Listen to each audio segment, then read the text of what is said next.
बिस्मिल्लाहिर्रहमानिर्रहीम। स्टार्ट करते हैं जतोई के चैप्टर नंबर 15 की पार्ट 3 वीडियो। इस वीडियो में हम बात करेंगे science of the diabetic retinopathy की। अब सबसे पहले इसकी ना कुछ कन्वेंशनल क्लिनिकल क्लासिफिकेशन आती है और उसके बाद एक इसकी ना अर्ली ट्रीटमेंट डायबिटिक रेटिनोपैथी की क्लासिफिकेशन आती है। सबसे पहले कन्वेंशनल की बात करते हैं और एग्जामिनेशन पॉइंट ऑफ व्यू से भी यही ज़्यादा इंपॉर्टेंट है। अब इसके अंदर ना हम इसको इन तमाम स्टेजेस में डिवाइड करते हैं। एक होता है बैकग्राउंड डायबिटिक रेटिनोपैथी, एक होता है प्री प्रोलिफेटिक डायबिटिक रेटिनोपैथी, एक होता है प्रोलिफेटिव डायबिटिक रेटिनोपैथी, एक होता है डायबिटिक मैक्यूलोपैथी। उसके बाद आती है एडवांस या कॉम्प्लिकेटेड डायबिटिक रेटिनोपैथी और आखिर पे आती है बर्नड आउट डायबिटिक रेटिनोपैथी। तो स्टार्ट करते हैं सबसे पहले बैकग्राउंड डायबिटिक रेटिनोपैथी को। डायबिटिक रेटिनोपैथी को याद रखने के लिए हम ना इसको ऐसे याद रखते हैं, मिस्टर ई आर से हम इसको याद रख सकते हैं, mister E R, where M stand for micro aneurysm, R stand for retinal oedema, E stand for exudates and next R stand for the retinal haemorrhages. अब सबसे पहले एम को डिस्कस कर लेते हैं, यानी माइक्रो एन्यूरिज्म्स। अब माइक्रो एन्यूरिज्म कैसे डेवलप हो रहे थे, हमने डिस्कस किया था कि जो पेरिसाइट्स होते हैं ना एंडोथेलियल सेल्स के जो रैप कर रहे होते हैं उनका लॉस्ट हो जाता है। कैसे लॉस्ट होता है कि ग्लूकोज सोर्बिटॉल में कन्वर्ट होता है जो कि ऑक्सीडेटिव स्ट्रेस करवा रहा होता है। तो उसके रिजल्ट में जाहिर सी बात है कि अगर स्ट्रक्चर इंटेग्रिटी खराब होगी तो ऐसे आउट पाउचिंग हमें नज़र आ रही होगी वेसल्स की। तो ये माइक्रो एन्यूरिज्म डेवलप हो जाते हैं। ये अर्लीस्ट क्लिनिकली डिटेक्टेबल लेजन होते हैं हमारे डायबिटिक रेटिनोपैथी के। अब इसको हम रेटिनोस्कोप पे कुछ इस तरह से देख सकते हैं। तो हमें ना वेसल्स के अंदर ऐसे आउट पाउचिंग से ऐसे नज़र आ रही होगी रेटिनोपैथी पे। अब ये ना स्मॉल डॉट्स के तौर पर हमें प्रेजेंट होती हैं मिडल लेयर ऑफ रेटिना के अंदर। और जो माइक्रो एन्यूरिज्म है जाहिर सी बात है कि वो जो होंगे इनके अंदर से जो फ्लूइड होगा वो भी बाहर आने लग जाएगा। कैसे बाहर आएगा कि जो पहले तो टाइटली प्रेजेंट है ना एंडोथेलियल सेल, अब थोड़ा सा गैप क्रिएट होने लग जाएगा। क्यों? क्योंकि आउट पाउचिंग होगी है ना, तो थोड़ा सा गैप हो जाएगा जिसके अंदर से ना फ्लूइड बाहर की तरफ आने लग जाएगा। अच्छा, अब इसके रिजल्ट में क्या होगा, जब फ्लूइड बाहर की तरफ आने लग जाएगा अल्टीमेटली क्या कंडीशन डेवलप हो जाएगी, रेटिनल एडिमा डेवलप हो जाएगा। रेटिना का एडिमा क्यों डेवलप हुआ? क्योंकि आउट पाउचिंग के रिजल्ट में जो एंडोथेलियल सेल्स थे उनके दरमियान डिस्टेंस इंक्रीज हुआ, तो अल्टीमेटली उन्होंने फ्लूइड बाहर की तरफ निकालना शुरू कर दिया जिसकी वजह से रेटिनल एडिमा डेवलप हो गया। अब इस रेटिनल एडिमा की वजह से ना एक अपीयरेंस आती है हमारे मैक्यूला की जिसको हम बोलते हैं सिस्टोइड अपीयरेंस। तो सिस्टिक अपीयरेंस क्यों आ रही होती है? क्योंकि कलेक्शन ऑफ फ्लूइड हो जाती है हमारे मैक्यूला वाले पोर्शन में, तो इसकी वजह से हम बोलते हैं सिस्टोइड अपीयरेंस आ रही होती है मैक्यूला की। तीसरा फीचर आता है एक्सुडेट्स। अब ये जो एक्सुडेट्स बनते हैं ना इस कंडीशन में इसको हम बोलते हैं हार्ड एक्सुडेट। हार्ड एक्सुडेट कैसे बन रहे हैं कि जब परमेबिलिटी इंक्रीज होती है ना तो उसके अंदर से जो लाइपोप्रोटीन्स और जो लिपिड फिल्ड मैक्रोफेजेस होते हैं ना वो बाहर की तरफ आने लग जाते हैं वेसल्स के अंदर से। तो उसके रिजल्ट में बेसिकली ये होता है कि येलोइश वाइट वैक्सी लुकिंग पैचेस हमें नज़र आ रहे होते हैं क्लम्प्स यहाँ पर सर्सिनेट पैटर्न के अंदर, यानी ऐसे क्लम्प्स बने होंगे, छोटे छोटे ऐसे क्लम्प्स नज़र आ रहे होंगे। क्लम्प्स के फॉर्म में यहाँ पे सर्सिनेट पैटर्न में हमें ऐसे नज़र आ रहे होते हैं। अच्छा, अब ये हमें कैसे नज़र आते हैं, यहाँ पर देखो तो हमें यहाँ पर दिखाया हुआ है उन्होंने, यहाँ पर देखो ना तो हमें कुछ इस तरह से ये नज़र आ रहे होते हैं रेटिनोस्कोपी पर। तो ये एक्सुडेट्स होते हैं। अब हार्ड एक्सुडेट्स तो ये होते हैं, अभी सॉफ्ट एक्सुडेट्स पर भी आएंगे। नेक्स्ट उससे पहले हमें पता होना चाहिए कि रेटिनल हेमरेजेस कौन से टाइप्स के डेवलप होते हैं। अब ये रेटिनल हेमरेज ना दो तरह के होते हैं, एक होते हैं सुपरफिशियल हेमरेजेस और एक होते हैं intra retinal haemorrhage. Superficial haemorrhage जो डेवलप होते हैं ना वो नर्व फाइबर लेयर के अंदर डेवलप होते हैं, sorry. So nerve fibre layer में ना जो इनका पैटर्न आता है वो फ्लेम शेप आ रहा होता है। फ्लेम शेप क्यों आ रहा होता है? क्योंकि जो नर्व फाइबर लेयर होती है ना वो लॉन्गिट्यूडिनली रेजिस्टेंस कम ऑफर कर रही होती है जिसकी वजह से वो लॉन्गिट्यूडिनली जो ब्लड है ना वो अक्यूमुलेट होता है। सो फ्लेम शेप हैमरेज हमारे पास सुपरफिशियल हैमरेज में आ रहा होता है। नेक्स्ट इंट्रा रेटिनल की बात करें तो रेटिना के अंदर ना दो तरह के हेमरेजेस डेवलप होते हैं, एक होता है डॉट ब्लॉट और एक होता है डार्क ब्लॉट। अब ये जो दोनों तरह के हेमरेजेस होते हैं ना ये मिडल लेयर ऑफ रेटिना के अंदर डेवलप होते हैं, और जो dot blot type of haemorrhage होता है ना वो हमारे पास वीनस एंड ऑफ कैपिलरीज से अराइज हो रहा होता है। अच्छा, अब आप पूछेंगे कि ये मिडल लेयर के अंदर ही क्यों डेवलप हो रहा है? क्योंकि इसमें जो ब्लीडिंग होती है ना वो डेंसली पैक सेल्स की वजह से मिडल लेयर्स के अंदर ही कन्फाइंड रह जाती है। बाहर वाली साइड पर हमें पता है कि एक्सटर्नल लिमिटिंग मेम्ब्रेन और अंदर वाली साइड पर इनर लिमिटिंग मेम्ब्रेन होती है, तो मिडल लेयर्स के अंदर ही ये हमारा कन्फाइंड रह जाता है। अच्छा, ये बात होगी हमारे पास बैकग्राउंड डायबिटिक रेटिनोपैथी में जिसमें हमने चार फीचर्स पढ़े। मिस्टर ई आर से हम इसको याद रख सकते हैं, माइक्रोनिज्म ठीक हो गया, रेटिनल एडिमा, ई से हो गया जी हमारे पास एक्सुडेट्स है, और नेक्स्ट आर से हो गया रेटिनल हेमरेज। अब ये जो रेटिनल हेमरेज है ना डॉट ब्लॉट टाइप के, ये हमें कुछ इस तरह से नज़र आ रहे होते हैं। यहाँ पर देखो तो ये एक ये नज़र आ रहा है और एक ये नज़र आ रहा है, तो इसको हम बोलते हैं डॉट ब्लॉट हेमरेज। अच्छा, नेक्स्ट स्टेज आती है प्री प्रोलिफरेटिव। अब प्री प्रोलिफरेटिव में ना इस्कीमिक स्टेज भी हम इसको बोलते हैं। अब इस्कीमिया कैसे हो रहा है कि जो ब्लड वेसल्स थी उनके अंदर ओक्लूजन डेवलप हो रही है, क्योंकि हमने पहले डिस्कस किया था ना कि दो चेंजेस होते हैं, एक तो लीकेज हो रही होती है, दूसरी ओक्लूजन भी हो रही होती है। तो लीकेज के रिजल्ट में इस्कीमिया डेवलप होता है। अब इस इस्कीमिया के रिजल्ट में क्या होता है कि ना वीनस चेंजेस आ रहे होते हैं। सबसे पहले तो वीनस चेंजेस क्यों आएंगे, क्योंकि कैपिलरीज की ओक्लूजन हुई है, जिसकी वजह से कैपिलरीज की अगर ओक्लूजन हो जाए तो यहाँ पर जो ब्लड होगा वो ब्लड एक्यूमुलेट होने लग जाएगा, जिसकी वजह से बैक प्रेशर यहाँ वेन्स के अंदर, ये कैपिलरीज हैं, ये आर्टरीज हैं और ये वेन्स है, तो अगर ये ब्लॉक हो गई हैं तो इसकी वजह से बैक प्रेशर यहाँ पर जनरेट हो जाएगा और ये वेन्स जो होंगी ना वो डायलेटेड पोजीशन में भी आ जाएंगी। दूसरा इसकी ये वजह होती है कि इस्कीमिया के रिजल्ट में भी ना जो वेन्स होती हैं वो डायलेट कर जाती हैं। तो वीनस चेंजेस में हमारे पास डायलेशन या टॉर्टिव सी यानी जो वेन्स होती हैं ना वैसे टेढ़ी मेढ़ी सी हमें नज़र आ रही होती हैं। ये भी इसी वजह से होती है, back pressure of blood generate हो जाता है इनके अंदर, जो कि अल्टीमेटली ब्लीडिंग, लूपिंग या सॉसेज लाइक सेगमेंटेशन करवा रहा होता है। सॉसेज लाइक सेगमेंटेशन ना बलून की तरह होती है, जैसे एक बलून होता है ना, ऐसे करके छोटे छोटे सेगमेंट्स बन रहे होते हैं वेन्स के अंदर। अच्छा, अब इसके बाद आते हैं cotton wool spots. Cotton wool spots को ना हम सॉफ्ट एक्सुडेट्स भी बोलते हैं, जिनकी हमने यहाँ पे भी बात की थी कि जब इस्कीमिया डेवलप होता है तो जो एक्सोप्लाज्म का फ्लो है वो बंद हो जाता है, जिसके रिजल्ट में जो एक्सोन के अंदर डेब्रिस होता है ना वो अक्यूमुलेट करने लग जाता है। अब ये जो एक्सोनल डेब्रिस है इनको हम बेसिकली बोलते हैं कॉटन वूल स्पॉट्स या फिर सॉफ्ट एक्सुडेट्स। अब इनकी जो अपीयरेंस होती है ना ये वाइटिश फ्लफी सी अपीयरेंस होती है और इनके जो मार्जिन होते हैं ना वो इनडिस्टिंक्ट मार्जिन होते हैं। अब अगर कोई आपसे सवाल पूछे कि आप कैसे डिफरेंशिएट करोगे between hard exudate and soft exudate, तो आपको जवाब देना आना चाहिए कि हार्ड एक्सुडेट सबसे पहले तो कैसे बने कि कैपिलरीज की परमेबिलिटी के इंक्रीज होने की वजह से जो लाइपोप्रोटीन्स और लाइपोप्रोटीन फील्ड मैक्रोफेजिस थे वो बाहर की तरफ आए थे, उन्होंने येलोइश वाइट से पैचेस क्रिएट किए थे क्लम्स की फॉर्म में। जबकि जो कॉटन वूल स्पॉट थे वो इस्कीमिया के रिजल्ट में डेवलप हुए थे। इस्कीमिया के रिजल्ट में जो नर्व फाइबर लेयर थे वहाँ पे ये डेवलप हुए थे, जबकि ये कहाँ पे डेवलप हुए थे, ये भी हमारे बेसिकली ना जो आउटर प्लेक्सीफॉर्म लेयर होती है वहाँ पे ये डेवलप हो रहे होते हैं हार्ड एक्सुडेट्स। उसके अलावा आपने ये याद रखना कि जो एक्सुडेट्स होते हैं ना इनके मार्जिन काफ़ी क्लियर होते हैं हार्ड एक्सुडेट, और जो सॉफ्ट एक्सुडेट्स होते हैं इनके मार्जिन इनडिस्टिंक्ट होते हैं। तो ये कुछ डिफरेंसेस होते हैं इनके। अच्छा, अब अगर इस्कीमिया डेवलप हो गया तो फॉर एग्जांपल कैपिलरी की ओक्लूजन हुई है, कैपिलरी की ओक्लूजन होगी तो जो आर्टरीज और वेन्स है वो एक दूसरे के साथ शंट मैकेनिज्म बना लेंगे, जिसको हम बोलते हैं IRMA. IRMA stand for intra retinal microvascular abnormalities. इसके अंदर जो आर्टरीज होती हैं वो वेन्स के साथ शंट बना रही होती हैं ताकि कैपिलरी बेड्स के अंदर जो ओक्लूजन डेवलप हुई हुई है उसको हम बाईपास कर सकें। अच्छा, नेक्स्ट आती है प्रोलिफरेटिव स्टेज। अब प्रोलिफरेशन कैसे होगी कि इस्कीमिया के रिजल्ट में वास्कुलर एंडोथेलियल ग्रोथ फैक्टर्स निकलने लग गए जिन्होंने नियोवास्कुलराइजेशन करवानी शुरू कर दी है। तो ये हॉलमार्क होते हैं हमारी प्रोलिफरेटिव डायबिटिक रेटिनोपैथी का, जिसमें रेटिनल नियोवास्कुलराइजेशन नजर आ रही है। इससे पहले ना इसको ये पिछली स्टेज की ना हमारे पास रेटिनोस्कोपी की इमेज है, इसके अंदर हम देख सकते हैं कि एक हमें नज़र आ रहा है कि सॉसेज लाइक डायलिटेशन हुई हुई है वेन्स की। यहाँ पर देखो ना सॉसेज लाइक हुई है, बलून लाइक डायलिटेशन वेन्स की नज़र आ रही है। उसके अलावा कॉटन वूल स्पॉट्स हमें इस तरह से नज़र आते हैं, जबकि यहाँ पे हमने हार्ड एक्सुडेट देखा था ना इसके मार्जिन थोड़े से क्लियर थे, जबकि इसके देखो तो काफ़ी रफ से मार्जिन हुए हैं। हार्ड एक्सुडेट हमें यहाँ पर भी नज़र आ रहे हैं और डार्क ब्लॉट हेमरेज जो कि हमने पिछली टाइप में डिस्कस किए थे वो भी हमें इसके अंदर नज़र आ रहे हैं, क्योंकि ये प्रोग्रेसिवली कंडीशन डेवलप हो रही है ना, यानी पीछे से आगे की तरफ हम आ रहे हैं।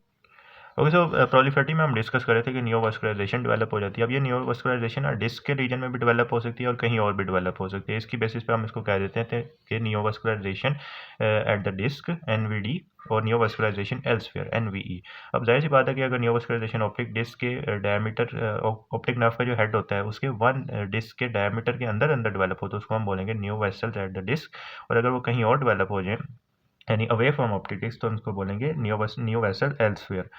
अच्छा, अब ये जो न्यूवास्कुलराइजेशन है आइरिस के पोर्शन में भी डेवलप होती है। अब आइरिस के पोर्शन में डेवलप होगी तो जाहिर सी बात है ये ना आगे जाके एंगल को भी ब्लॉक करवा देगी, जिसकी वजह से न्यूवास्कुलर ग्लोकोमा डेवलप हो जाता है। दूसरा उसके अंदर से चूँकि जो वेसल्स होती हैं वो फ्रेजाइल होते हैं, उनके अंदर से आरबीसीज निकलते हैं तो वो एंगल को जाकर भी ब्लॉक करवा देते हैं। फिर अब एक कंडीशन आती है प्री रेटिनल हेमरेज। ये डेवलप हो रही होती है हमारी रेट्रोहाइलॉइड स्पेस में, यानी जो कोरॉइड और रेटिना के दरमियान स्पेस होती है ना उसके अंदर ये डेवलप हो रहे होते हैं। अब ये क्यों डेवलप हो रहे हैं, क्योंकि जो न्यू वेसल्स बनी है वो वीक हैं और जो न्यू वेसल्स हैं वो उनके अंदर से ब्लीडिंग रिकरेंट हो रही है। उसके अलावा इसके अंदर विट्रस हैमरेज डेवलप होता है। विट्रस हैमरेज भी इसी वजह से जो न्यू वेसल्स थी वो वीक थी, उनके अंदर से हैमरेज रिकरेंट डेवलप हो रहे हैं। उसके अलावा ट्रैक्शनल रेटिनल डिटैचमेंट हमने पहले डिस्कस किया, ये क्यों डेवलप होता है कि जो न्यू वेसल्स के अंदर जो फाइब्रोब्लास्ट होते हैं ना, मायोफाइब्रोब्लास्ट, वो क्या करते हैं कि वो रेटिना की दोनों लेयर्स के खींच रहे होते हैं। तो जब दोनों लेयर आपस में सेपरेट हो जाती हैं तो उसको हम बोलते हैं, खींचने की वजह से जब सेपरेट हो जाती हैं तो हम उसको बोलते हैं ट्रैक्शनल रेटिनल डिटैचमेंट। तो अब हम इसको ना इमेज से देख लेते हैं। अब इस इमेज में हम देख सकते हैं कि यहाँ पर हमें नज़र आ रहा है कि न्यू वेसल्स ग्रो हो गई हैं हमारी डिस्क वाले पोर्शन में, और यहाँ पर देखो ना तो ये वेसल्स काफ़ी डायलेटेड फॉर्म के अंदर प्रेजेंट है। दूसरा यहाँ पर कॉटन वूल स्पॉट्स भी बन रहे हैं और हेमरेजेस भी डेवलप हुए हैं और हार्ड एक्सुडेट्स हमें यहाँ पर कुछ इस तरह से नज़र आ रहे हैं। एक और इमेज के थ्रू देखो तो इसमें हम देख सकते हैं कि रेड ऑप्टिक डिस्क से अवे वाले पोर्शन में भी हमें वेसल्स ग्रो हुई हुई नज़र आ रही होती हैं। तो ये स्टेज होती है हमारी प्रोलिफरेटिव स्टेज। ओके, तो नेक्स्ट स्टेज आती है डायबिटिक मैक्यूलोपैथी। अब मैक्यूलोपैथी में क्या होगा कि जो फोविया सेंट्रालिस होता है उसमें हमें पता है कि इमेज ने आगे फॉल करना होता है, तो अगर उसके अंदर ही अनोमलीज डेवलप हो जाए तो पेशेंट ब्लाइंडनेस की तरफ जा सकता है। अब इसके अंदर क्या क्या फीचर आएंगे, एक तो फोकली डेवलप हो सकता है कि फोकल लीकेज हो जाए माइक्रो एन्यूरिज्म की, तो उसकी वजह से जो मैक्यूलोपैथी होगी उसको हम बोलेंगे फोकल मैक्यूलोपैथी। दूसरा, इसके अंदर से हमें हार्ड एक्सुडेट्स भी बाहर की तरफ यानी लिपिड्स की लिपोप्रोटीन्स बाहर की तरफ आती हुई नज़र आ रही होंगी। उसके अलावा जब हम एफएफए परफॉर्म करेंगे, एफएफए क्या होता है कि फ्लोरिसीन फंडस एंजियोग्राफी, इसके अंदर हम क्या करते हैं कि फ्लोरिसीन डाई के थ्रू देख रहे होते हैं हमारी फंडस के ऊपर जो वेसल्स जा रही होती है ना उनको देख रहे होते हैं। तो जाहिर सी बात है इसके अंदर से हमारे पास एक्सेसिवली फ्लूइड बाहर आ रहा है तो हमें हाइपर फ्लोरिसीन लीकेज नज़र आ रही होगी जो कि फोकली प्रेजेंट होगी। नेक्स्ट डिफ्यूज़ की बात करें तो डिफ्यूज़ जाहिर सी बात है कि एक्सटेंसिव रेटिनल कैपिलरी लीकेज हमें नज़र आ रही होगी जिसकी वजह से सिस्टोइड मैक्यूलर एडिमा डेवलप हो जाएगा। क्यों डेवलप हो जाएगा कि वहाँ पर लीकेज बहुत ज़्यादा हो रही है तो फ्लूइड आके इकट्ठा होने लग जाएगा जो कि ऐसे अपीयरेंस दे रहा होगा जैसे सिस्ट वहाँ पर डेवलप हुई हुई है। इसके अलावा इसके अंदर डिफ्यूज रेटिनल थिकनिंग नज़र आ रही होगी और माइक्रो एन्यूरिज्म, हेमरेजेस और एक्सुडेट सारा कुछ नज़र आ रहा होगा। जब हम एफएफए परफॉर्म करेंगे तो जाहिर सी बात है डिफ्यूज हमें हाइपरफ्लोरेसेंस नज़र आ रही होगी। अब इसमें नेक्स्ट कंडीशन आती है क्लिनिकली सिग्निफिकेंट मैक्यूलर एडीमा। अब ये बेसिकली एक ऐसी कंडीशन होती है जिसको हम ऐसे डिफाइन करते हैं कि जो रेटिना के सेंटर वाला पोर्शन होता है उसी को हम मैक्यूला बोलते हैं ना। तो अगर रेटिनल थिकनिक हमें 500 micron of the centre of macula पे नज़र आए तो उसको हम क्लिनिकली सिग्निफिकेंट मैक्यूलर एडीमा बोलेंगे। उसके अलावा एक्सुडेट्स भी इसी रीजन में हमें नजर आए और रेटिनल थिकनिक हमें डिस्क एरिया में नजर आए उसके अलावा भी उसके उससे भी लार्जर नजर आए तो उसको हम क्लिनिकली सिग्निफिकेंट मैक्यूलर एडीमा बोलेंगे। अच्छा, अब आती है इस्कीमिक मैक्यूलोपैथी। अब इस्कीमिया क्यों डेवलप होगा, क्योंकि जो माइक्रोवास्कुलर ब्लॉकेज हो गई है उसके रिजल्ट में इस्कीमिया डेवलप हो जाएगा। अब इसके रिजल्ट में जाहिर सी बात है कि पेशेंट को विजन लॉस हो रहा होगा। फिर मिक्स मैक्यूलोपैथी जिसमें इस्कीमिया और एक्सुडेटिव मैक्यूलोपैथी, एक्सुडेटिव का क्या मतलब है, जिसमें हमने पढ़ा कि फ्लूइड आके कलेक्ट हो रहा था, तो इन दोनों के फीचर्स हमारे पास मिक्स के अंदर आ रहे होते हैं। नेक्स्ट आता है एडवांस डायबिटिक आई डिजीज़। अब एडवांस का क्या मतलब है कि अनकंट्रोल प्रोलिफरेटिव डायबिटिक रेटिनोपैथी को हमने ट्रीट नहीं किया जिसकी वजह से कॉम्प्लिकेशन आने लगी हैं। कॉम्प्लिकेशन क्या आएंगी कि persistent vitreous haemorrhage, vitreous haemorrhage तो पहले भी हो रहा था लेकिन परसिस्टेंट विट्रस हैमरेज आ रहा है। ट्रैक्शनल रेटिनल डिटैचमेंट भी हमने डिस्कस की कि ट्रैक्शनल रेटिनल डिटैचमेंट कैसे हो रही थी कि जो वेसल्स ग्रो हुई थी उन्होंने रेटिना की दोनों लेयर्स को सेपरेट आउट करवा दिया था। उसके अलावा नियोवास्कुलर ग्लोकोमा, जब आइरिस के अंदर नियोवास्कुलराइजेशन होगी तो वो मैकेनिकली एंगल को ब्लॉक करवा देंगे। दूसरा, उसके अंदर से जो फ्रेजाइल वेसल्स के अंदर से जो आरबीसीज निकलेंगे वो भी जाकर एंगल को ब्लॉक करवा देंगे। ये हो गया एडवांस की बात। फिर ये बर्न आउट स्टेज। अब ये जो एंड स्टेज होती है प्रोलिफरेटिव डायबिटिक रेटिनोपैथी की, जिसमें जो वस्कुलर कंपोनेंट होता है वो रिग्रेस कर जाता है और फाइब्रस कंपोनेंट आ जाता है, जिसके बाद हम कहते हैं कि यहाँ पर फाइब्रस कंपोनेंट आ गया यानी बर्न आउट स्टेज आ गई है। अच्छा, अब ये तो होगी कन्वेंशनल क्लासिफिकेशन। अब एक और क्लासिफिकेशन भी आती है जिसको हम कहते हैं early treatment diabetic retinopathy study classification. अब इसके अंदर इसको ना कैसे डिवाइड किया है, सबसे पहले इन्होंने स्टेजेस में इसको डिवाइड किया है। कैसे डिवाइड किया कि एक स्टेज आती है नॉन प्रोलिफरेटिव डायबिटिक रेटिनोपैथी। अब नॉन प्रोलिफरेटिव में ना उन्होंने आगे 4 कैटेगरीज में इसको डिवाइड किया है। नॉन प्रोलिफरेटिव में 4 कैटेगरीज में डिवाइड किया है, फिर प्रोलिफरेटिव कैटेगरी बनाई है, फिर डायबिटिक मैक्यूलर एडिमा बनाया और फिर एडवांस्ड डायबिटिक आई डिजीज़। अब जो नॉन प्रोलिफरेटिव है ना, इसका क्या मतलब है कि इसके अंदर ना नियोवास्कुलराइजेशन नहीं डेवलप होगी, जबकि जब प्रोलिफरेटिव में हम आएंगे तो नियोवास्कुलराइजेशन शुरू हो जाएगी और मैक्यूलर एडिमा में नज़र आ रहा होगा, एडवांस आई में कॉम्प्लिकेशंस आ रही होंगी। सबसे पहले नॉन प्रोलिफरेटिव की बात करें तो अगर खाली माइक्रो एन्यूरिज्म डेवलप हुए हैं तो उसको हम माइल्ड बोलेंगे, ठीक होगी बात। अब माइक्रो एन्यूरिज्म से जब आगे आते हैं तो हमें पता है माइक्रो एन्यूरिज्म के बाद क्या डेवलप होते हैं, रेटिना के अंदर हेमरेज डेवलप होता है, एक्सुडेट्स, कॉटन वूल स्पॉट्स निकल रहे होते हैं और वीनस बीडिंग हमें नज़र आ रही होती है। वीनस बीडिंग क्या होती है कि ऐसे ऐसे जो सोसेट टाइप हमने पढ़ी थी ना, डायलिटेशन, वो डेवलप हो रही होती है। उसके अलावा स्फीयर के अंदर बात करें तो स्फीयर के अंदर ना ये तमाम फीचर्स भी आ रहे होते हैं लेकिन इसके साथ कोई एक फीचर आ रहा होता है। इसको हम रूल ऑफ 4:1 भी बोलते हैं। 4:1 का मतलब है कि 4 का ये मतलब होता है कि 4 क्वाड्रेंट्स के अंदर स्फीयर हेमरेज डेवलप हो जाए। फिर 2 का ये मतलब है कि वीनस ब्लीडिंग हमें 2 या 2 से ज़्यादा क्वाड्रेंट्स में नजर आए, और 1 का ये मतलब है कि मॉडरेट सा हमें इरमा नजर आए। इरमा हमने डिस्कस किया कि जो आर्टरीज और वेन्स के दरमियान शंट मैकेनिज्म थे, अगर वो डेवलप होने लग गए हैं तो उसको हम इरमा बोलते हैं। तो अगर इनमें से तमाम कोई कंडीशन में से कोई एक चीज़ आने लग गई है इन तमाम के बाद, मतलब ये भी आ रही हैं और इनमें से कोई एक आने लग गई है तो उसको हम स्वेयर बोल देंगे। और वेरिस्फेयर की बात करें तो वेरिस्फेयर में इनमें से 2 या 2 से ज़्यादा फीचर्स आने लग जाए तो उसको हम वेरिस्फेयर बोल देते हैं। फिर प्रोलिफरेटिव में ज़ाहिर-सी बात है कि न्यू वेसल्स हमारी डिस्क के ऊपर भी ग्रो हो रही होंगी और एल्सफेयर भी ग्रो हो रही होंगी, तो इसको हम प्रोलिफरेटिव बोल देंगे। क्योंकि ये क्यों डेवलप हुई? क्योंकि वास्कुलर इस्कीमिया डेवलप हुआ था, जिसके रिजल्ट में वास्कुलर एंडोथेलियल ग्रोथ फैक्टर्स निकलने लग गए थे, उन्होंने न्यू वेसल्स की फॉर्मेशन करवा दी थी।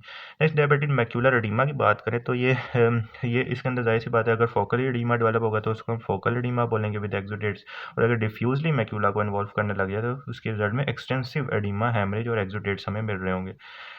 Next advance diabetic eye disease में क्या हो रहा होगा कि विट्रस हैमरेज परसिस्टेंट हो रहा होगा, ट्रैक्शनल रेटिनल डिटैचमेंट, और वही न्यूवास्कुलर ग्लोकोमा डेवलप हो रहा होगा आइरिस न्यूवास्कुलराइजेशन के रिजल्ट में, जो हमने यहाँ पर भी पढ़े थे ना, यहाँ पे पढ़े थे, तो वो वाले सारे फीचर्स इसके अंदर आ रहे होंगे।